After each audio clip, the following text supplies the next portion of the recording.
السلام عليكم البنات، كيف الاحوال؟ انا رجعت لكم مره اخرى من بعد غيبه طويله. شحال غبرت تبدلت، شوفوا وجهي كي ولا حالته، شوفوا شعري كي ولا حالته. المهم يا البنات، مرحبا بكم في فيديو جديد ومرحبا بيا عندكم، حيت غنبقى نحط لكم مره دي فيديو، حيت فريمون قنرت من الموضوع ديال لي فيديو. نبقى نحط لكم، اكيد نبقى نحط لكم روتيني اليومي وداك التخربيق، ولكن غنبقى نهضر لكم على الحياه في تركيا، كيفاش دايره، كيفاش دايرين التقاليد ديال الاتراك. بالنسبه للبنات اللي غادي يجيو اول مره غادي يعرفوا شنو كاين. بقى نشارك معكم هكا شي حويجات، ودوزوا عندي الانستغرام ديالي تما كنشارك معكم اكثر. ما تنسوش دوزوا عندي الانستغرام ديالي. ممكن ما قلت لكم رجعت من بعد غيبه طويله ومن بعد ما وليت حالتي هاد العامين هادي رجعت فيها حاله. المهم قلت نبقى نعاود لكم الحياه في تركيا، ونبداو اول حاجه برمضان في تركيا. كيفاش دايره؟ انا كنهضر للبنات اللي اول مره غادي يجيو تركيا، ولا البنات اللي كتعجبهم تركيا وباغيين يعرفوا دي زانفورماسيون عليها. مرحبا بكم في القناه ديالي كما قلت لكم في الانستغرام، وحتى في اليوتيوب نبقى مره نحط لكم هكا دي فيديو، ولكن في الانستغرام اللي كنشارك معكم فيه دي فيديوهات كثر. المهم البنات، بالنسبه لرمضان في تركيا ما نقولش لكم اكيد فاش كنهضر، ما كنعممش. بعد المدينه انا فيها رمضان في تركيا ما كاينش الحس ديال رمضان في تركيا نهائيا. يعني في المدينه انا فيها الحس ديال رمضان اولا ريحه رمضان ما كدورش كما شاركت معكم في التيك توك والو. كتخرجوا الزنقه كتلقاو الناس واكلين، الناس كيكميو. اخر مره كنت خرجت لقيت جوج دراري هكا يكونوا في العشرينات، 25 عام 26، باقيين دي جون، مشاو عند موندون دورما هكا كلاو كلاص، جالسين في الطوموبيل ديالهم كياكلوا عادي. دزت جوج خطوات بنت لي واحد البنت واحد الدري هازين كارو كيكميو عادي جدا. لي ريستو مفتوحين، الناس كياكلوا عادي جدا، باعتبار ان تركيا دوله علمانيه فهادشي نورمال. يعني البنات اللي اول مره غادي يجي بلا ما يجي يشوف هادشي يجي في شكل راه شي حاجه عاديه، باعتبار ان دوله علمانيه عندهم حريه انهم ياكلوا. كل واحد اسقه اكيد، يعني كل واحد وحياته شخصيه. انا غير بغيت نعطيكم الحياه في تركيا كيفاش دايره ونعطيكم معلومات. ممكن ما قلت لكم الحس ديال رمضان ما كاينش نهائيا. ان شاء الله العيد نهار الاثنين يكون عارفينها، حتى في المغرب وكان نهار الاثنين غنشارك معكم ان شاء الله نهار العيد كيفاش غادي يدوز في تركيا. اكيد عيد كيدوز ممل، ولكن غادي نشاركو معكم كوميم، غادي نحاول نشوفوا شو غنديروا. المهم نشارك معكم يوميات في تركيا. غنبقى نتفاعل، راه غبرت غبره كبيره، عرفتوا راه عامين بقيت كنتفاعل معكم بدي فيديو مره في الانستغرام وصافي، وجهي مبقيتش كنبينو لكم. ممكن ما قلت لكم انا رجعت لكم. نكملوا على الموضوع ديال لا فيديو ديالنا. كما قلت لكم رمضان الاتراك ما عندهمش مع رمضان يعني شي حاجه عاديه جدا. راه تقدروا شي واحد ضرو الدرسه وضرو راسو يكون كيصوم عادي، يحبس يقول لك ما قدرتش، علاش؟ حيت دارني راسي عندي رخصه انني نصوم. فهمتوا؟ يعني عندهم واحد الدين في شكل. يقدر يعيا، يكون مثلا خدام، مثلا جا العطش يقول صافي غنشرب اتاي، غنشرب الماء، ماشي مشكل. يكون عنده شي شغل غدا يقول لا غدا عندي شغل، مثلا عنده شي كويز ولا عنده شي خدمه هكا غيعيا فيها شويه، ماشي شي العيا. راه كاينش العيا اللي كنا كنتحاربوا حنا في المدارس باش كنمشيو نتقيدوا، كنا كنقراو في ديك الاجواء ديال شهر 9 سبتمبر، كيكون الصهد وكنمشيو شادين الصف وصايمين عادي جدا. هما لا، يكون مثلا عنده خدمه هكا ولا شي حاجه، بنت ولا ولد اي حاجه، لا ما نقدرش، خصني نصوم، خصني ناكل، ما غاديش نقدر نصوم، لا راسي ضرني، لا معدتي ضراني، لا عيني ضريني، وياكل عادي جدا. فهمتوا؟ يعني من هذا الشيء خصكم توقعوا البنات وتجيكم شي حاجه عاديه جدا في تركيا. يقدر واحد يصوم نهار لا، كل مره تقاتلو يصوم عادي. فهمتوا؟ هذا هو رمضان باختصار في تركيا. كما قلت لكم الاجواء ديالو والو. بالنسبه للناس اللي كيفكروا انهم غيعرضوا شي حد في رمضان اتراك، انا غنهضر لكم على هذه الفكره هذه بالنسبه للبنات اللي يجيو ما يتصدموش. الا كنتو غتعرضوا على اتراك في رمضان، كاين جوج انواع الاتراك. كاين هاد الانواع اللي منهم بزاف نوع من غالق ما يقدر ياكل حتى حاجه. كاين واحد النوع اللي يقدر ياكل اي حاجه، نهضر لكم عليهم بجوج. نبدا لكم بالنوع اللي كياكل اي حاجه. عندي دي زامي اتراك، كيجيو عندي كنحط لهم اكلات مغربيه كيحماقوا عليهم. درت لهم الرغيفه، درت لهم حرشه، درت لهم طاجين واحد النهار، وممكن مره ولا شي اكله هكا اجنبيه كنطيبها، حيت انا كيطيبوا غير الاكلات التركيه المحليه، كندير لهم اكله اجنبيه كتعجبهم. يعني الطابله كيجلسوا كيبداو ياكلوا، كل ما كل صافي. هادو الوحيدين اللي كنعرفهم كياكلوا.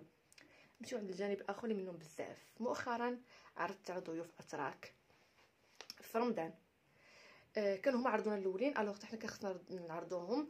واخا انا كنت متردده حيت انا عارفاهم كي دايرين، عارفه البنت اللي غنعرضها كي دايره، مستحيل تاكل شي حاجه ماشي ديالها، وطيابها ماشي ديالها. ما عرفتش كي تعتبروا انه يا بارونجي غيطيب لهم شي حاجه فيها السم ولا ما عرفتش. المهم التفكير ديالهم ما فهمتوش. عرضت عليها واخا ما كانت بغات تجي قالت لي من رمضان، ولكن حاجتنا حشومه حنا قلنا نعرضوها. السيده صايمه هي وراجلها، حطيت لها الماكله تاع الطاجين ديال كفته بصوص طوماط داكشي عادي. درت لهم فريت بالدجاج. درت لهم واحد لاصوب ديال الخضار فيها الدجاج وفيها الخضار وفيها المنطار. شنو درت لهم مكرونه بواحد لاصوص زوينه. حطيت لهم كلشي. درنا لهم الروز، كلات شويه الروز حيت شويه جا معجن داك الروز ما كيبغيو يكون قاصح. الروز اسماعيلي صايبو ماشي انا باش نقول لكم زعما. كلاتو شويه ما عجبهاش، المهم فهمت الروز كان شي معجن واخا انا عجبني. ندوزو الماكله اللي صايبتها ليها، درت نقطه ما عاودش داقتها. حيت عمرها ما داقت ديك الماكله، ولا ما عرفتش شنو التفكير كيفاش كيفكروا. وكلا عمرها ما داقتها، ما غاديش تقدر تذوقها.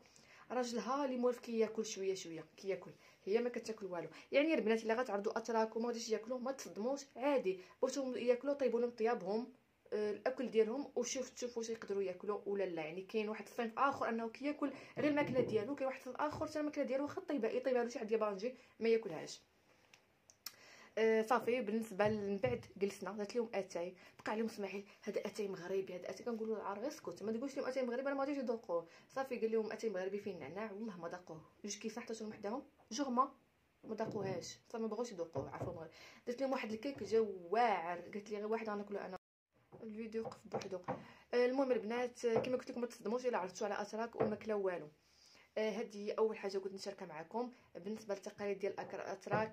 كيفاش دايرين زعما الشخصيه ديالهم كيفاش دايره. راه شخصيه عجيبه. من غالقين بزاف على رؤوسهم، ما كياكلوش اي حاجه. ما كي في رمضان ما كي عندهم عادي، ماشي شي حاجه مقدسه بحالنا ولا شي حاجه خصنا نتبعوها زعما. يعني رمضان خاصو الصيام صافي. كما عارفين كاملين هما لا واخا مسلمين، الصيام ماشي شي حاجه ضروريه عندهم. بالنسبه لعيد الفطر انا قلت غنشاركو معكم بلا ما نهضر عليه دابا. غير كما شاركت لكم شاركت معكم ديجا فيديو في انستغرام. قلت لكم في عيد الفطر كيشريو السقاطه، عندهم هنا التقاليد كيشريو السقاطه والشكلاط. صافي هذا هو العيد الفطر ديالهم هنا في تركيا. شنو بغينا نهضر لكم ثاني عاوتاني. بالنسبه لهما الا عرضوكم شنو كيطيبوا لكم. انا اخر مره عرضتني هاد البنت هادي درت لنا الروز ضروري، من الروز يعني الروز حاجه ضروريه. الروز والدجاج هكا تجي مقطع طراف صغيورين في طوسيل. لا سوب ضروري. حتى لا سوب اللي كنت صايبتها انا جات فنه والله ما كملاتها. راجلها شربها كامل عجباتو، هي ما ضاقت غير زقه وصافي مابقاش باغاها.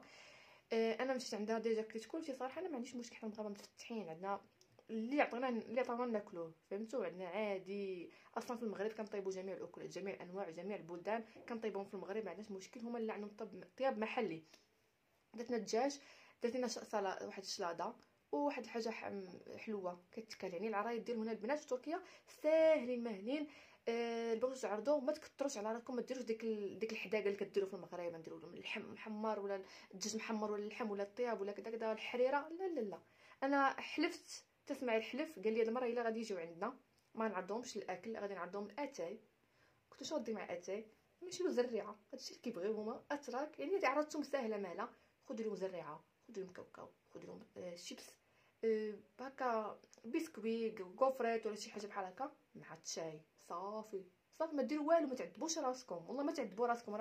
راه هادشي بالنسبه لي راه كافي فهمتوا. راه ماشي بحال حنا المغرب كنبقاو نطيبوا الكوزينه نهار كامل. لا تتوجدي في اقل من ساعه كلشي واجد. حتى غير الطابله ذوقيها طا طا طا طا صافي وهنيتي راسك. انا من نهار بقى عندي الموقف مؤخرا قلت لاسماعيل والله لا بقيت عرضتهم لشي حاجه وانا نعذب راسي مالي على حالتي. الماكله كلها رديتها.